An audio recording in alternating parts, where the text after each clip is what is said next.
Hello, everybody. Ian Barkin back with you again for another episode of OneTAKE Live. For those new to OneTAKE, OneTAKE Live is a video podcast in which we get to examine the future of work, of life, and of culture. And also one in which we get to ask ourselves, how do we play a role in creating what we describe to be a better normal? How do we use technology? How do we use education? How do we use equality in sustainability to create a better normal for ourselves? Now, this is the first episode in 2021, so I would be remiss if I didn't wish everyone joining us a Happy New Year. So Happy New Year, everybody. The same rules apply. Please, if you join us, let us know you've joined us. Please share your name and your location with us in the chat window, wherever that happens to be for you, and I will read it out and welcome you to the show. And also, please share questions that you have for our guest and for me as we go along the show. It's a great opportunity to interact with true visionaries and market makers, game changers, and innovators in the future of work, life, and culture. So, without further ado, I am very excited to welcome our next guest on OneTAKE, Tracy Robertson, to the show. Tracy, welcome to OneTAKE. Hi, Ian. Thank you for having me. It's a pleasure and an honor.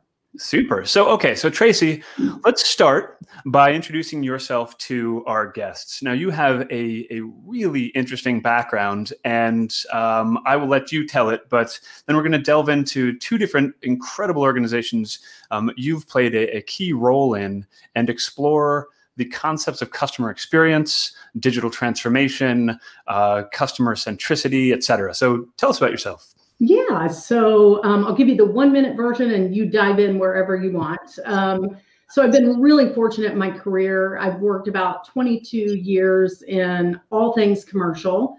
I've been fortunate because I haven't been locked into one area. I've worked everything from corporate communications, marketing communications, product marketing, commercialization, product development, run inside sales team, outbound telesales team. So kind of the full gamut. So I've been really, really fortunate.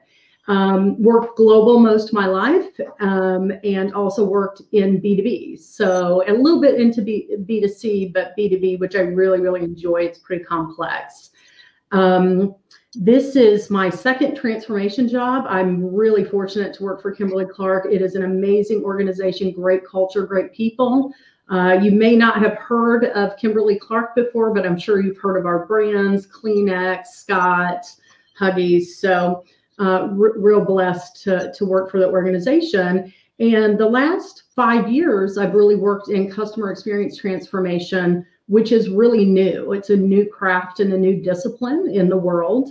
Not so much in retail and B2C. They have been really doing that and leading the way. But for B2B, it's really new. And so very, very fortunate. Outstanding. So tremendous collection of experiences and background. Before we get to Kimberly-Clark, I want to talk about GE for a bit. So you spent about 10 years at GE. GE, in the guests that I've had on my show and the sort of the visionaries that I follow just on social media, et cetera, GE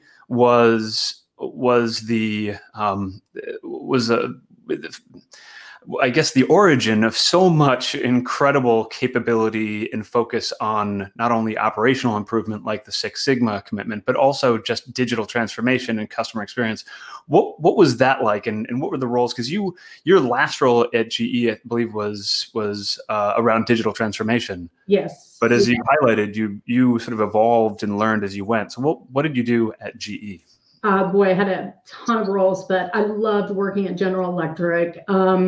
I became a better business person, and they were on the forefront of really leading edge technology and digital. And it was just great leadership development. And I was really blessed to have the opportunity to work there. Did several roles. They were a performance-based culture. So I just worked real hard and they just kept giving me more opportunities. Had great leaders that sponsored me. And so I led centers of excellence around marketing commercialization, product marketing, even got the opportunity for a short while to lead a P&L and found out very quickly that is not what I want to do with my life. No, that's something that special people do. And then my last gig, I was real fortunate. I had a sponsor who now works at Amazon. She's amazing, still one of my mentors today, who was working for Beth Comstock, who was the chief innovation and marketing officer for GE's first chief innovation and marketing officer. And we knew that we really needed to embark on changing our culture and our people around specifically sales transformation, digital transformation, and eventually customer. And I got to work on that mission-based team. I got asked to work on that team, and I learned a ton. And it was a real blessing because it prepared me for this job. So it was a blessing. So it was great working there. That's amazing. So this job. Now I use the word fascinating too often. Okay. But I mean it when I say I find this so fascinating because, as you mentioned, Kimberly-Clark it's a 150-year-old organization. Yes. And I mean, you mentioned some of the brands. And thanks to your website, I know this, but you're in 175 countries. The statement I loved that I thought was so fascinating and powerful was a simple one that said, you're essential to a quarter of the world every day. Yeah. Yes, amazing, right? I mean, because again, as you said, Huggies, Pull-Ups, Kotex, Kleenex, Scott, Cottonelle, right? Everyone who's listening, everyone has something that Kimberly-Clark makes in their life and uses it every day, which has, I mean, GE made some stuff, but Kimberly-Clark is it touches many consumers around the world. Yes, right. And businesses. Yep, for sure. Right. So, okay. So a 150-year-old organization, and you come in with an emphasis and focus on really transformation. I talk a lot about a concept I call process sediment. Yeah. Where anytime an organization has been around for more than 15 minutes, it collects ways we used to do things. Yes. Right. It collects, just system heritage, process heritage. If you buy anything, then you bring their sort of ways of doing things, their baggage along the way. Yeah. I've got to imagine a 150-year-old organization had quite a bit of heritage and possibly process sediment when you joined. Yeah, for sure. So talk about every other organization, right? Right. Yeah, exactly. Like I said, if you've been around for a few minutes, you've got this. Sure. Absolutely. But what was the impetus? What was the origin to Kimberly-Clark even going down this path and creating the role that you took and the initiatives that you lead?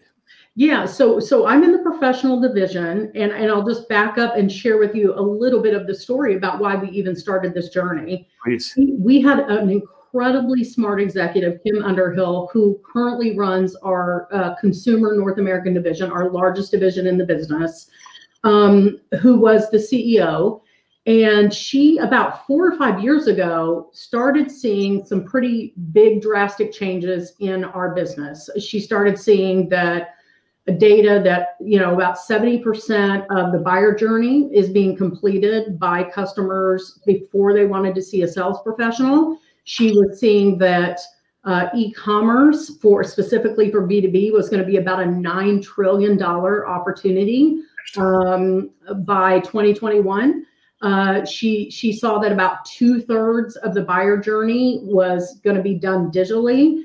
And then she started going and talking to different companies. She started talking to customers, and she said, we're going to have to change the way we do business if we want to be relevant in 10 years and 5 years. And if we want to keep this business around for another 150 years. Okay. And so she developed a plan. She went to the board and she said, we need to bring in an experience officer. And I don't know if they totally got it, but she said, I'm going to hire and ask for forgiveness later. And she was a visionary. And so it took them a while because this is a new space. And then that's how my role was created and my team, which is brand new. And so that, first off, I thank her, because if she wouldn't have had that vision, I wouldn't be here today. Right. And we're changing the organization. But yes, anytime, and we saw this at General Electric, when you're changing the way people work and have worked for a very long time, everyone's excited about experience. Anytime you say, we're going to do great things for customers and we're going to make it easier to do business with us, and we're going to, no one is going to say, we don't want to do that. It's when you start changing people's work and saying the change word is a nasty word. It should actually be a curse word for many people. Not for me, I love it. But that's where the whole concept of customer experience, that goes on the wayside, because that's where the rubber meets the road, right? Right. And you start hearing this is how we've always done it. We're already working on that. And that's okay. That's human nature. Human nature. It's funny you said it, and yes, absolutely. So a testament to visionary, Yes. A visionary. I imagine, like in any industry that's been, or any company that's been around in its industry and led it for so long, there was a healthy, this has always worked for us in the past. Yeah. We don't need to change sentiment. And as you say in one of your blogs, and we'll make a point of linking to two things you've written on LinkedIn, because I loved them both. Okay. And one of them, you just straight up say transformation is hard. Oh, it's very hard. And you have to be right. And you have to, and that's actually a lesson learned. It's like, you've got to be more upfront and transparent with people that this is not going to be easy. Right. Like, let's just be honest about it, right? We're going to go through some tough times and some counseling sessions, because this is going to be hard and you're not going to like part of it, right? Yeah. And you've got to be very transparent about that up front, right, so that people understand this is going to be a tough journey and it's going to feel uncomfortable. This is going to hurt. It's going to hurt. Okay, so to do something, so here's a strange segue. To do something that won't hurt, I would like to welcome several people to this live stream. So hello to Matt, to Katrina from Providence, Vince from Fort Lauderdale. We've got AJ in Indianapolis, Sanjay and Tanzim from India. Thank you for joining us, Tanzim. Awesome. AJ has a question. Oh, no, maybe it's a statement. This is how we've always done it. It's on my list of phrases that should be banned. True. Or put on a T-shirt and worn to a meeting. That's right. That's right. That's right. So, okay. So it's hard. People like what they're comfortable with. And if it's worked, then it's just that much harder to convince them that they need to do something different. To begin with, I imagine you had to articulate a vision. I mean, you had to define a vocabulary. And so you come in and you talk about customer experience. As you said, no one's gonna suggest that making customers happier isn't a good idea. Right. So how did you get started? What's your definition of customer experience? Yeah, so my definition, and there's tons of them, as you know, but my definition is it's all the interactions that we have with a customer offline, so analog face-to-face, and online throughout their life cycle with us, pre and post-purchase, and then their perceptions of those interactions. That's what the experience is, customer experience is. That's how we define it. So how do you measure? Because I love the idea of perception, because there's a tail, there's a halo, there's something that hangs with them. And oftentimes it isn't tied back to anything you can necessarily derive a root cause of. It's just sort of a feeling. Yes. And they're either left with a feeling that, I'd like that company, or I don't like that company, and I don't want to do business with them ever again. So how do you measure success? So we have, well, let's start with the, it depends on the platform, but let's start with the big picture. So we have a voice of customer program that has 3 critical elements in it. Now, I will tell you, in our business, we have a very complicated ecosystem of customers. So let me just walk through this. There's 3 primary scores that we measure. NPS, Net Promoter Score, pretty old fashioned. I was probably doing this, I think, we were an early adopter 18, 19 years ago of NPS, but it is still a major, until there's something better, that's what we're doing for loyalty. Customer effort score, is relatively new out there, and that's transactions based, and that is around effort. And so we have a customer effort score around what we call the moments that matter. And that is, how hard is it to transact around a certain thing? So if the moments that matter to your customers are ordering or finding something on the website or whatever those big moments that matter are for the customer, we have to measure effort around those things, because effort is very, very important. Again, relatively new. And then CSAT, obviously for our end users, so people that are actually using the product or deploying the product. So those are three big measures that we measure a couple times a year. Okay. In our different platforms, so let's take the website. We have external KPIs and we have an internal KPI. We have an external KPI and internal KPIs. We always have a CX score for every digital touch point, our website, our portal, because I think so many times we're so focused on ROI and KPIs for all these platforms, we never measure the customer experience satisfaction around any of those things. Right. So we always have an external score, and then we have very high and aggressive measurements around those things, and we're constantly pushing ourselves to get better. Right.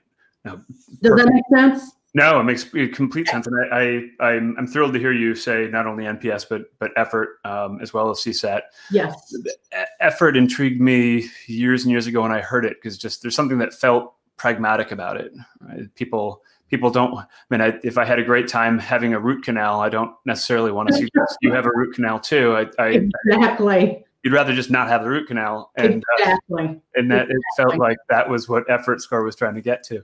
Well, and we all today want what I call a brainless transaction. I mean, if we have to think, yes, or it requires more than one click, I'm done. Like I'm not doing that. I'm going to go for the easiest thing possible. Like life is too hard. Right. Unfortunately, that's the standard that's being set for us. Like good enough and great, it's almost not. That's not even the standard anymore. It's exceptional and easy. And so that's what we're held to, unfortunately. So you chose the phrase, the standard that's been set for us. Yeah. By whom? Okay. First off, I think it was retail started it. And then I will tell you, and a lot of people aren't going to like this, but who is our default person that we buy from today? It's Amazon. And I think that they set the bar for easy. Okay. Now, I'm not saying they set the bar for everything, but you don't have to be great at everything in experience. And that's what they know. They know what is important to customers, and they know moments that matter. And that's what they're really good at. They're not great at everything. Okay.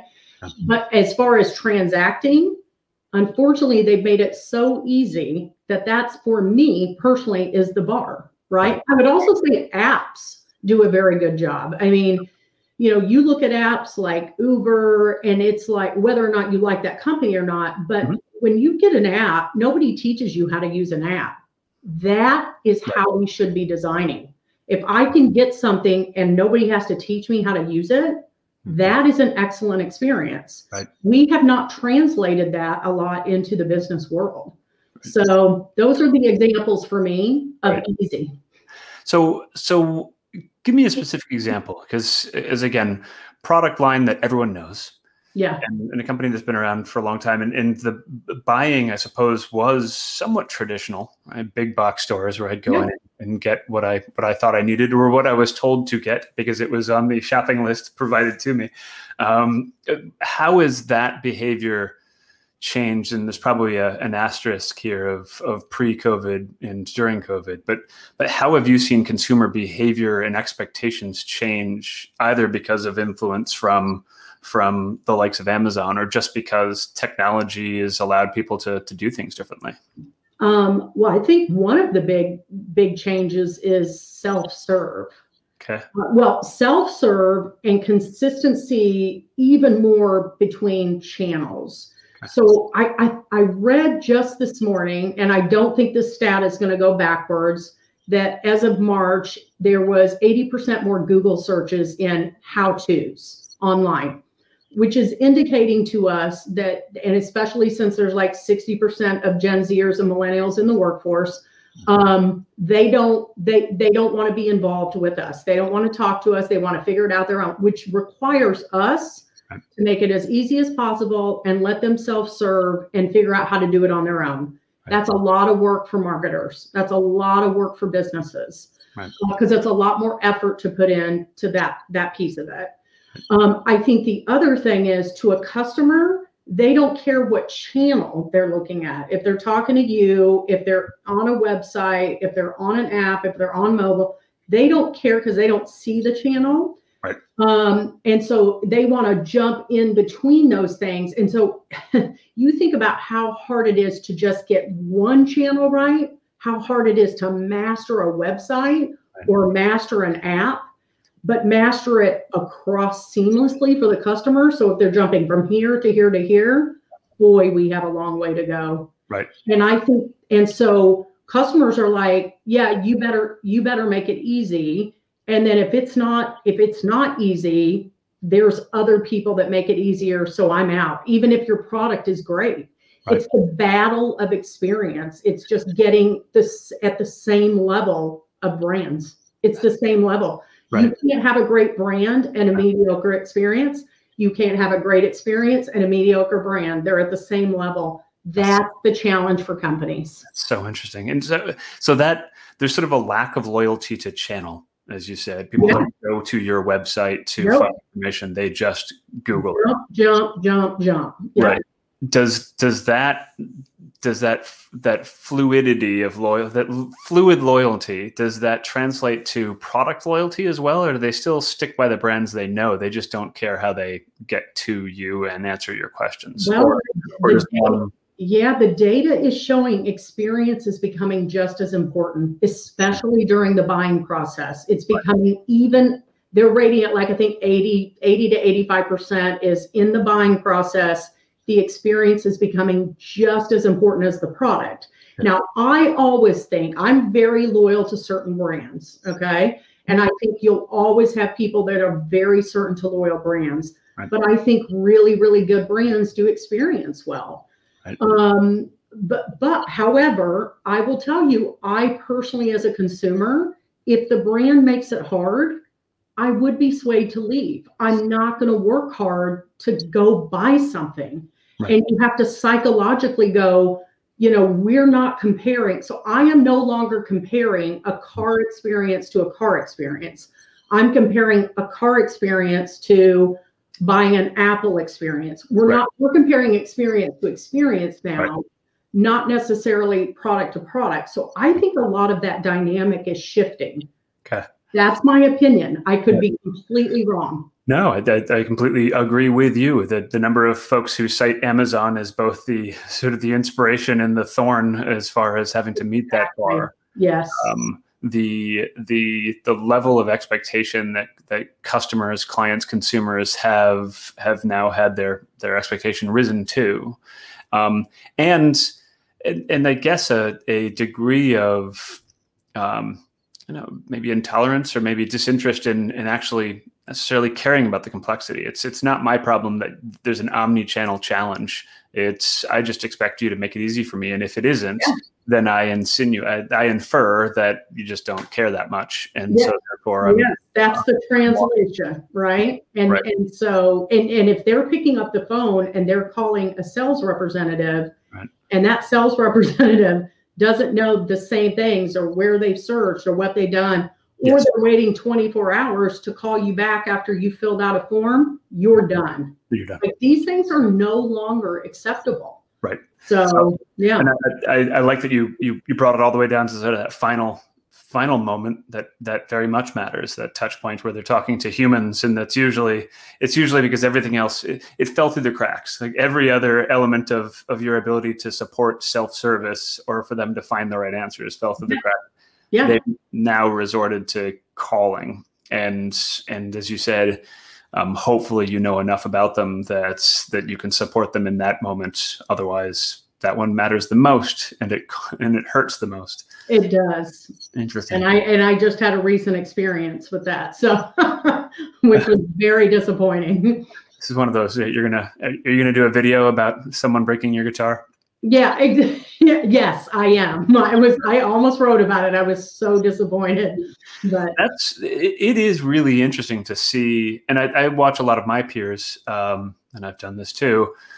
Take a complaint to social media, so not with no glee. It's not that I want to, but we now know that it's one of the best ways to get an enterprise to pay attention to us, just because it makes it's sad that that's what you have to do. I mean, I've had to do that. It was a last resort. I didn't want to. I never want to do that to an organization, but it's like no one is responding. No one.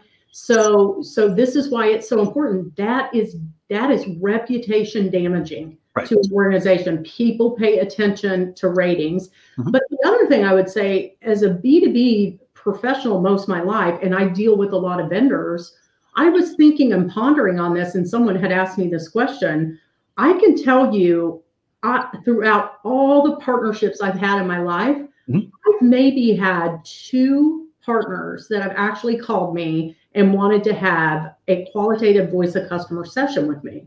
And I'm like, what a huge opportunity. Maybe 2 people have ever called me and said, let's have a conversation about your experiences you're having with us. What can we do better? I'm like, why are not more people doing this? Do you know how much customers want to give you that information? And say, here's the things you can do better. It's a differentiator. I don't know why we're not doing it. Right. Well, so let's come back to something that I saw in your profile in which you talk about customer 360s. Is that you doing something very much like that to understand? Yeah. So my team is leading an effort. We are implementing a tech stack to integrate transactional data, which is really important, but it only tells us one part of the story, right? It tells it, we can't tell much from that. We need empathetic data. We need to understand behavioral data. So we're implementing a tech stack to help us integrate the behavioral data, which is actually more important in B2B, and the transactional data, so we can get a 360 view of the customer. How do they behave? We can start correlating behavior. We can start correlating potential for churn, potential for loyalty, potential for referrals, all sorts of wonderful, magical information about the customer. And then we can start actually getting ahead of it and predicting it. So that is our future state of where we want to get to. Instead of looking behind in the rearview mirror and reacting, we can actually get ahead of it. And so that is our view, and that is not an easy task, but that is the future for us. Right. No, and I think that's absolutely the right vision in the right direction. You're absolutely right. Just like transformation, that is hard, because getting that much access to information and then turning it into, this is the classic sort of data that turns into information or insight and analytics that you can then be, but predictive, I think, is the key there. Yeah. Of you anticipating what might happen next and then acting on it. Getting ahead of it. Ahead of it. Yep. And then some sort of feedback loop to know that, hey, we got it right. We anticipated the right thing was about to happen. Or even, I guess the challenge there is if you do get it right, then the anticipated outcome doesn't happen. So did you prevent it? Did you prevent that churn? Exactly. You got to be really specific on use cases, because so many times you're just collecting data and then nobody does anything with the data, and then it's like voice of customer. If you're just going to ask customers to give you feedback and then not communicate back to them what you're doing with that feedback, don't collect it, because that's actually a bad experience. It's worse. No, I totally agree. It's worse to ask and then not to follow back up than to. Exactly. So same thing with data. We're being really careful about the use cases, how we're going to route it, how we're going to act on it, how we're going to just be more focused, so you can have bigger impact. And that's what we've got to do. More focused, have bigger impact. Because I think with all of this stuff, people try to boil the ocean. Don't boil the ocean. We do pilots. We do, betas. We just small, see what works, rinse, repeat, fix, go. And then we start to go bigger. It's the only way it works with this stuff. Right. No, great point. Okay. So in our last few minutes, I have to relate a bit of a story and then ask what sort of experience you've gone through. So in business school, there was a system dynamics game we played called the beer game. Okay. And now, this is sounding like right up my alley. Well, sadly, there's no beer involved in the beer game. So a misnomer of sorts. But what it is it's this simulated supply chain of beer. And so you need to get the barley and the hops and whatever else, and you need to produce a certain number of beer at the end of it. And there's imperfect information shuttling back and forth between each one of the stages. Long story short, what you learn is about this concept of a whiplash effect, where the producers all of a sudden think people are consuming a lot more, so start just making way too much, and then they with all sorts of inventory and everything else. And they relate it once you're done playing this game and seeing that every group had a similar whiplash effect. They relate it to industries that are just reliable and consistent. An example they provide is pasta. Right? Like in Italy, people eat a certain amount of pasta, and there's probably not a lot more they could consume one day. They could probably go less, but it's pretty easy to map. It made me think of it as we were preparing for our discussion, just because toilet paper and Kleenex and diapers, and there are products that you would assume it's a pretty easy usage pattern to anticipate. And then COVID. Yeah. And a pandemic that sent everyone to the stores to empty aisles. And probably it felt like, and actually I posted a picture of a completely empty aisle in Target to my business school friends with just the comment, like, whiplash effect. Yeah. Because it just felt like what's this do to you and your organization? I mean, there have to have been impacts. So how has Kimberly-Clark handled and learned from this major sort of catalyst and sort of transformation nudge that's happened over the last year? Yeah, well, I'll tell you, and this was for our business specifically global. So we saw this happening globally at different times throughout the year. And I'll tell you, we have just an amazing supply chain organization. And we had to adjust. We were running, our mills had to adjust all year. We were running supply, like running 24/7. Additional assets had to be put in, and they just did an amazing job. And I mean, we're really, watching market conditions and seeing what's happening every day, because we still don't know what's going to happen. We're not out of this yet. Right. So, I just have to totally applaud, and even others in our other, people in the same business. Right. Because what we saw happening was really, to me, odd. Mm-hmm. Like hoarding and stocking up, but you can't predict how humans are going to behave. But I would say we quickly, like everything else, responded to that. We saw the same thing happening in our e-commerce channels, and worked very, very hard with our distribution partners to plan. And that's what you do when you're in a crisis. You lean in, and everybody works really hard, and we were able to handle it. So I'm really proud of our organization. But it was a challenging year. And I don't know what 2021 will look like. I mean, based on what we're seeing, will they do it again?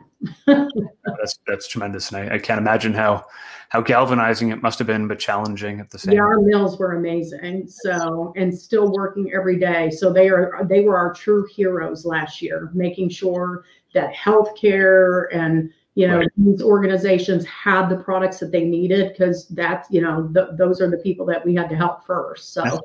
As you say, essential to world population. Yeah.